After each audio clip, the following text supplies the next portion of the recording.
It's a tale of two judges, one a well-liked defender of the law, and the other a cold-blooded manipulator. Judge Curtis Chillingworth was by all accounts a man of honor. So why were he and his wife taken from their home on June 15, 1955, in the wee hours of the morning, bound, gagged, weighted down, and thrown into the ocean? Judge Joseph Peel was a rowdy young low-level judge that handled small disputes, warrants, and divorce settlements. Peel liked to live high above his means and supported his lavish lifestyle with underhanded criminal activities. Could his small con games really lead to murder, or was someone else to blame? When the Chillingworths disappear, it would take nearly 5 years and one drunken hitman to finally uncover the truth behind West Palm Beach's crime of the century. You're watching Chasing Justice with award-winning crime writer Sonova Cantrell. Stay tuned. We'll be talking about cold cases, criminal conspiracies, corruption, and the dark psychology of criminal masterminds. I know you're going to enjoy the show, but before you do, please like, subscribe, and share. All of that BS really helps us defeat the algorithm monster. Now today we're talking about the crime of the century in Palm Beach, Florida, before Casey Anthony knocked him out of the top spot. Now, in 1955, a prominent judge and his wife disappears from their beach cottage and no one knows what happens. It goes 5 years before anyone finds any information about these people. Unfortunately, no one has ever found the bodies of Judge Chillingworth and his wife. Judge Chillingworth, Curtis Chillingworth, he was actually a second-generation Palm Beach boy. Now, he was in the upper echelons of society, had plenty of money and plenty of societal connections, but he was also kind of down-home boy from the area. He had friends in high places and low places, and he was known as a good, just judge. He was strict with the law, but he was fair as well. Everyone seemed to love him, even the people that he may have judged against in the court of law, because he was fair and everybody could see that. But unfortunately, there were some enemies in the camp that he didn't know about, and it would have dreadful consequences.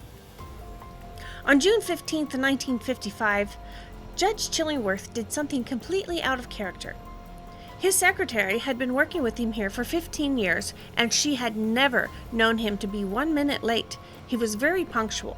He was an ex-military man, and everything he did was neat and in order, and so for him to be late was unheard of. And then he didn't call either, so she was starting to get worried. By 10 o'clock, she was in a panic.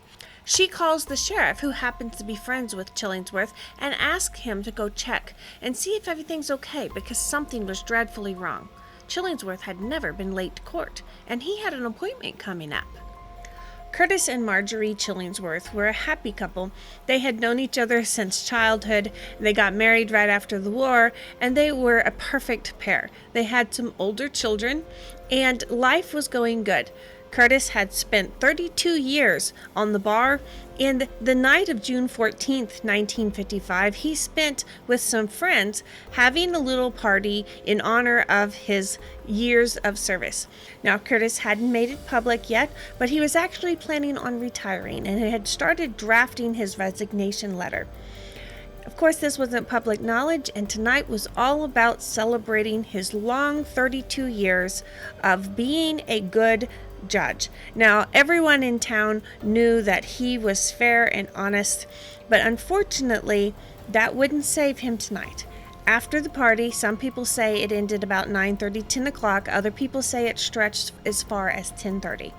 Either way, Curtis and his wife, Marjorie, decided instead of staying in town, they were going to drive down to Manalapan, which is just a couple miles away, to their beach house. They were going to stay there for the night. They had workers coming to fix some repairs the next morning, and then they were going to drive back to town. Now, unfortunately, that plan would go terribly wrong. Now, sometime after 10:30, they are at the beach house. They get ready for bed. Everything's laid out for the next day. They have plates and things ready for breakfast to make breakfast the next day. Everything's fine. Everything's wonderful and good. Curtis is excited. He's getting ready to embark on a new chapter in his life. He's going to retire and spend time with his beautiful wife, Marjorie.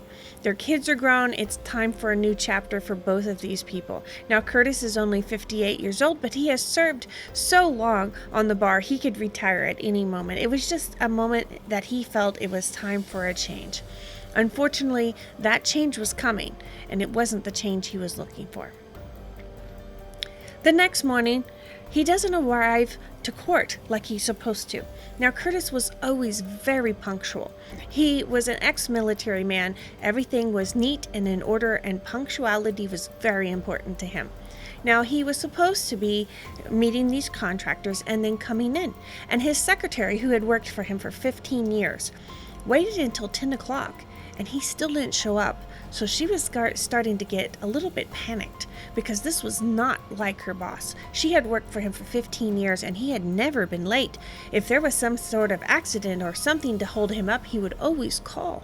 And he hadn't, and here he was 2 hours past his due, and he had an appointment on his calendar, and he wasn't going to be here to be in court. So she called her sheriff. Now, the sheriff was good friends with the Chillingworths, so she just called the sheriff and said, "Hey, would you do a well check? Would you check on the Chillingworths? I think they're supposed to be at their beach cottage last night." So the sheriff goes by the beach cottage, and everything looks pristine. He walks into the door. The doors aren't locked. Everything was peaceful. This was supposed to be a safe neighborhood. This was an upper society. So this was very, very little bit of crime in this area. So most people didn't lock their doors. The sheriff knocked and then walked in and expected to see his friends there with a good excuse for being late. But they weren't there. Strangely, the bed was all crumpled up like somebody had slept in it. The dishes and everything that was ready for breakfast was sitting there waiting to be used, but they hadn't been used. Strangely, everybody's money, his wallet with his cash and his ID were still in the house. Her purse was still in the house. The only thing missing was the two people and the clothes that they were wearing. Now, the cars were still in the garage. They were cold. They hadn't been run recently. And they were starting to get concerned. What had happened? Well, maybe they decided to go for a swim. So they walk out the back door. And that's when things start to get suspicious. The back porch light is broken and shattered all over the porch. Now that's odd. Curtis wouldn't leave a mess like that. And then they see spots of blood. So their back porch backed up to the beach. And there were steps down to the sand. Well, on those steps, they found big splotches of blood. And then that blood trailed on down to the beach. On the beach, they found several sets of footprints. They also seen what looked like a boat had been dragged ashore. Now, they had to hurry and work fast because the tide was coming in and it was slowly washing away their evidence. Now, they also found an empty roll of tape. So they thought, this is not good. Something has happened to the Chillingworths. And they couldn't have been more right. Now, back in 1955, they took a blood sample from the evidence on the porch. Now, they couldn't tell you. There was no DNA evidence back then. There wasn't anything that could really pinpoint anything other than blood type. So they sent that off for analysis, and they found out that that was the same type of blood as Judge Chillingworth's wife, Marjorie. Everyone is terribly concerned that this prominent couple just vanished out of their home. Everyone is worried. Everyone's terrified. Who could have done this? This was supposed to be a safe place. They bring in the Palm Beach Air Force actually comes in and helps. They bring in the Coast Guard. The FBI comes in and tries to tie this case to a very famous mobster at one point. There was reward money. Everybody was talking about the Judge Chillingworth case, and yet nobody had any information. It was as if these two people just vanished into thin air, and nobody knew anything, and everybody was terrified. If somebody could break into a home and steal you out of your bed, that's scary. But what if somebody broke into the home of a judge and stole him and his wife out of their house? There was a level of fear in the area that was palpable, and everybody wanted to know what happened to these two people. The police from all different jurisdictions, everybody just came pouring in. Everybody was offering reward money, and yet nothing came of it. 5 years this case would sit, and these grown daughters would have to worry and fret and figure out what to do with their lives now that their parents were gone. The justice system had a giant hole in it because Judge Chillingworth was one of 3 judges in the area, and he was way up there, and so he left a big king-size hole in the judicial system in the area. Everybody mourned him. Everybody mourned his beautiful wife, and nobody had answers, and it looked like it was going to stay that way. 5 years this case would sit stone cold. There was no information whatsoever. Everybody had been running stories in the paper of hope that maybe something was going to come up soon, but in reality, the investigation was dead in the water. And unfortunately, it was going to stay that way. Unfortunately, it would stay that way for a good long time. And if it hadn't been for a few key things, it would have never come to light at all. 5 years later, a body washes up in a nearby creek. Everybody was hoping, oh my goodness, maybe this is the Chillingworths. It's been 5 years. I contend if that was actually the body of Judge Chillingworth, it would have come up sooner. But it wasn't. Well, the investigators soon broke the news that it wasn't. It was a local bootlegger. The body in the creek was not the Chillingworth, but it would lead to the answers that they had been searching. The body in the creek was actually just a local bootlegger that had nothing to do with the Chillingworths whatsoever. But the person who put him there had everything in the world to do with it. Now, after this body of a bootlegger washes up in the creek, a detective comes in from out of the area, and his name is Henry Levern. Now, Henry had a great act. He acted just like a bumbling buffoon, and he did a good job at it. He would go in and out and people would never notice he was around. He would drink with all the rowdy rousers, listen to what they had to say, and go back and report to his bosses. So he was a good spy. He goes in and finds out who put that body in the creek, and his name is Floyd Hosaffel. Now, Floyd Hosaffel would lead to the answers of the Chillingworth case after 5 full years. Now, Henry Levern goes in and starts talking to people, and he hears Hosaffel start to brag about he knew who killed the Chillingworths. So he decides he's going to dig in and figure out what happened. Who put that body in the creek, and how does it relate to the Chillingworths? He did all of his investigations, and that bootlegger had nothing to do with the judge and his wife. Now, Floyd Hosaffel was a thug that had a criminal record as long as my arm, and everybody knew his name. Now, he would end up getting in trouble with the law for something else, but he would skip town on bail, ended up in Brazil. Now, if he was smart, as they say he was, he would have stayed there. But Henry Levern and some other undercover workers, they decided they were going to trap the big dog, and maybe the big dog could squeal like a pig. The idea was to get him to come back. Now, in the meantime, Hosaffel was working with 2 prominent figures in the community. One of them was a black man named Bobby Floyd.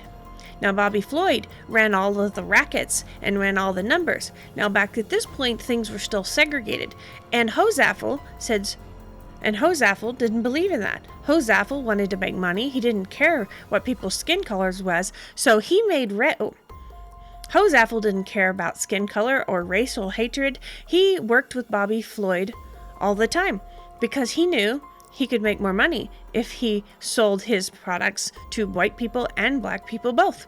So he worked cross-racial lines, and this brought some attention because most people didn't do that at that time. He also had ties to another judge. Now, this judge was a far cry from Judge Chillingworth. Judge Peel was a young man. He was charismatic, he was kind of a blowhard, and everybody loved him unless he had to do some work for them. And you'll find that Judge Chillingworth didn't have a real good impression of Judge Peel. Now, Judge Peel was living way above his means. Judge Peel only made $3,000 a year on his judge's salary. He was a municipal judge that signed warrants and things like that. He hadn't been on the bench for 32 years. He didn't have the prestige, and he didn't have the work ethic either. He had been in trouble with Judge Chillingworth 2 or 3 times and had been reprimanded more than once for shoddy attorney work. And he was looking to be reprimanded again and might even lose his license over it. But nobody knew this until they got a hold of Hosapple.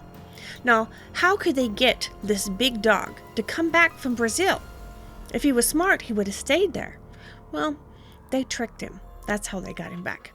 So at this point, Judge Peel and Bobby and Hosapple were working together in a construction business. Along with all the numbers, rackets, and prostitution and illegal liquor, they were working in a construction company.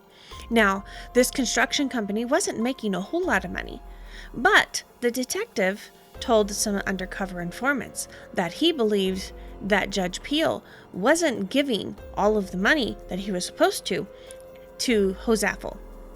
Now, the plan was Judge Peel, former Judge Peel, Joseph Peel, he was supposed to be sending a cut to Brazil to fund Hosapple on the run. Unfortunately, there wasn't a lot of money being sent to Brazil because the construction company wasn't actually doing very well.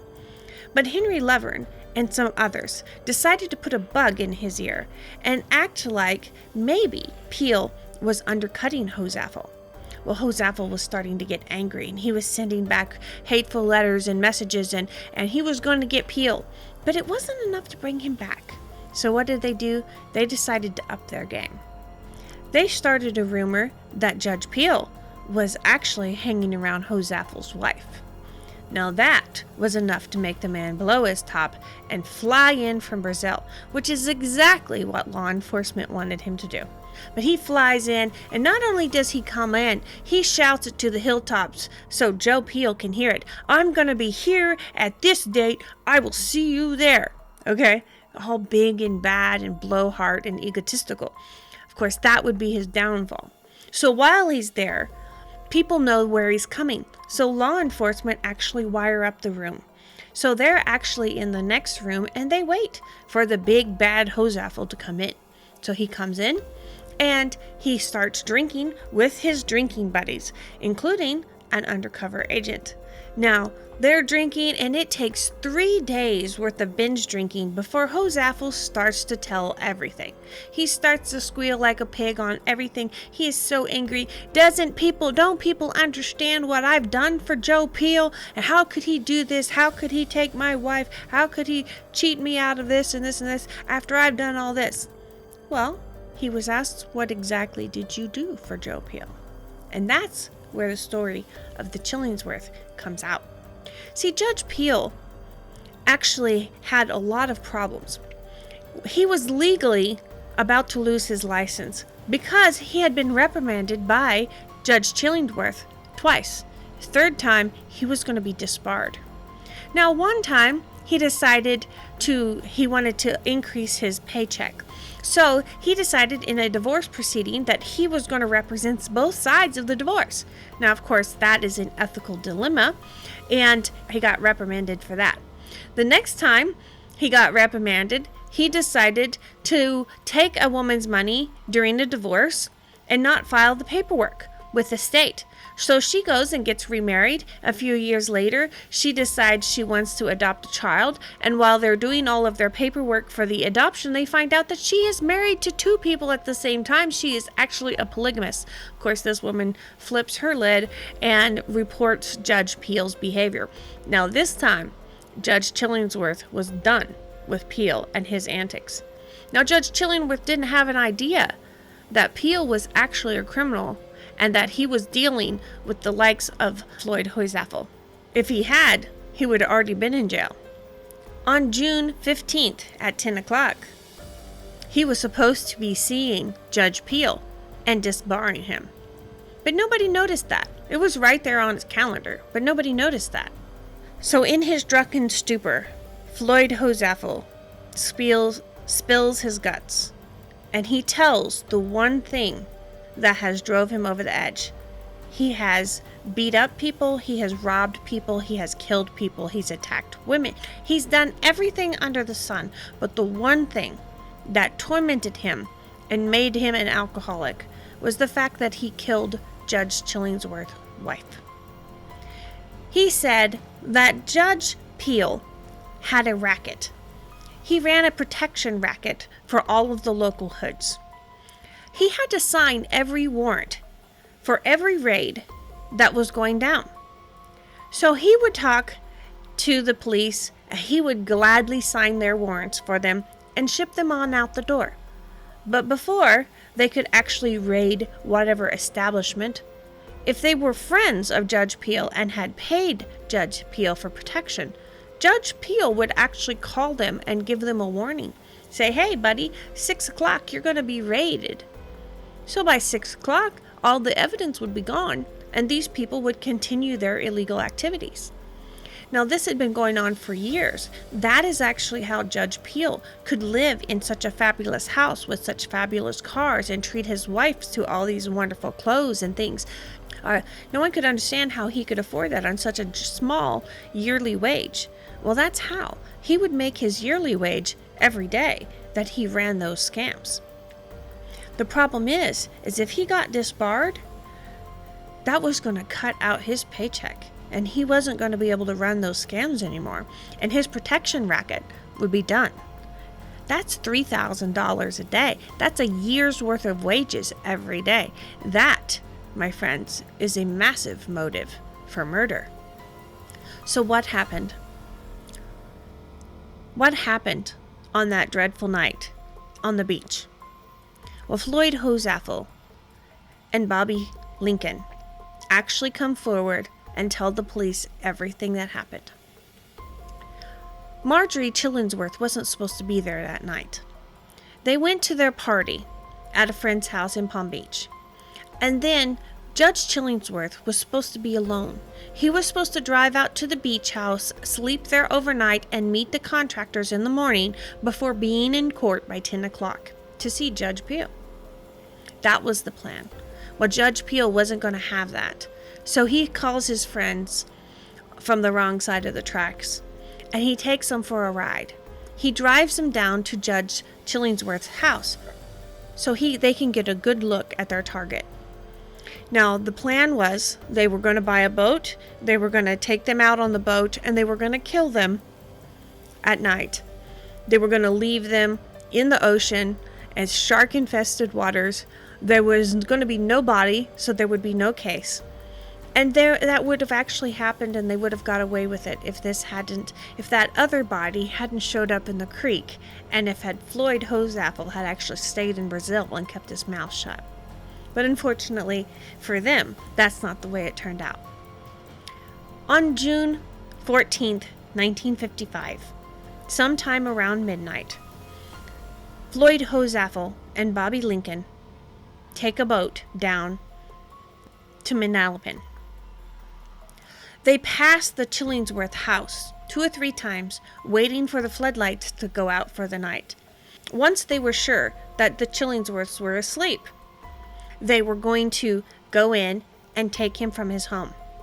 Unfortunately, when they got there, they found out that Marjorie was there too. But it was too late to turn around. They couldn't change their plans now. Tomorrow, Judge Peel was going to lose his license, so they didn't have time to wait. So they continued with their horrible scheme. They knocked on the door, and Hosaffel said that his boat had broke down and that he needed to use the phone. Well, Judge Chillingworth, even though it was late and he had been dead asleep, he could think a little faster, and he's like, wait a minute, well, where's your boat? And he kept questioning Floyd Hosaffel because Floyd Hosaffel wasn't very convincing. Well, Floyd Hosaffel lost his patience and pulled a gun on him and said, you're coming with me. This is a stick-up. Now, he made a mistake, and he said, is there anyone else in the house? And Chillingworth, without thinking, said, yeah, my wife's asleep. So they get her too. They drag them out of the house. They tape them up. They tape their hands. They bang them. They gag them. But somehow Marjorie's gag slips loose and she lets out a scream just as they're going down the steps. Hozaffel, in a rage, picks up the butt of the gun and slams it into the side of her head.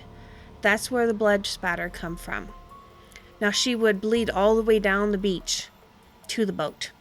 There, they put them in the boat. They traveled out to sea for over an hour from the shore. There, they wrapped weights around their waists, and they started to throw them overboard. Now, they threw Marjorie first, and just before she went over the side, Chillingworth says, "Remember, I love you." She said, "I love you too," before she sank beneath the waves. Now, Curtis Chillingworth was an ex-military man. He was 58 years old, but he was still powerful enough when they threw him overboard. Even though he was weighted and bound, he was still able to kick and swim enough to keep his head above water. So instead of just driving away, they knew they couldn't leave him that way. So they hit him over and over again with a paddle. The paddle broke, so they hit him with the butt of the gun until he lost consciousness and sank beneath the waves as well. The two of them drove back in silence. This was more than either one of these men had signed up for. They felt like Judge Chillingworth was their enemy. Peel had made it clear that he had to go. And somehow, in their sick minds, they justified the killing of this innocent man. But they could not deal with the fact that they had killed his wife. That would actually be the unraveling of this group. Both of them became drinking and alcoholics because they could not get the vision of that woman sinking beneath the waves. They couldn't get that vision out of their head. And that is what Floyd Hozaffel confessed to in his drunken stupor while it was being recorded by local law enforcement. Now, I would like to say that all of these men paid for their crimes, and they did somewhat, but it never brought the Chillingworth back. Floyd Hozaffel, even though he was cooperative with law enforcement, they still gave him the death penalty, because when the jury heard the woman saying, "I love you," it was too much, and somebody was going to pay for this crime. So Floyd Hozaffel, who had the criminal record already, he got charged with the death penalty. Now, Bobby Lincoln, he had been a little bit more cunning. He had gone to law enforcement.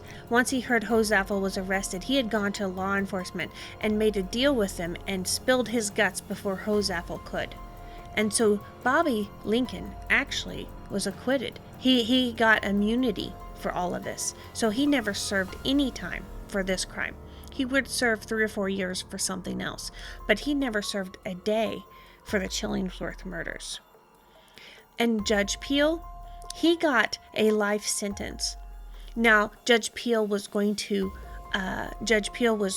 try to appeal his case, but he waited to appeal his case until Hozaffel was put to death, and then he could appeal, and there would be no witnesses left against him. But unfortunately, his plan went awry when later on Hozaffel's death sentence was commuted to life in prison. Now, strangely, how I got involved in this case is the man that I wrote Unorganized Crime about, the ex-gangster from Chicago. I wrote about Sidney Hurd in this book. Strangely, he was connected to Joe Peel. Sidney Hurd had been put into the Florida penitentiary for nothing. He didn't get a fair trial, and he got thrown in prison for something he didn't do in Florida. Well, at that time, he was in solitary confinement. And while he was in solitary confinement, the man across the wall that he could talk to but could not see happened to be Joe Peel. Now, Joe Peel actually would write out a little fun, sneaky story that's in this book. Judge Peel helped Sidney get out of jail. by writing legal writs on his toilet paper and handing it around the wall to Sydney. Now, Sydney would wrap his arms and his legs with these legal writs so they wouldn't catch him when he was patted down. He could go to the legal writ room, and then he would take it out and he would copy all of this on prison stationery and then take the toilet paper back with him. And that is how this murdering judge killed a judge and his wife, and then later saved a 19-year-old boy from prison. So, go figure. How could someone so evil turn around and do something good? I don't know. It's one of those things where humans are so much more complex than we realize. But that's the story of the good judge versus the evil one. I'll see you next week.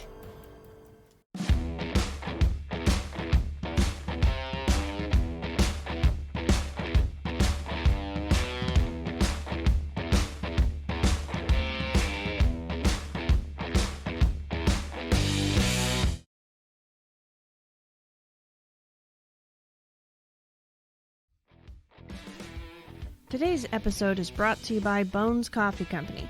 You can forget about boring coffee when you drink Bones Coffee.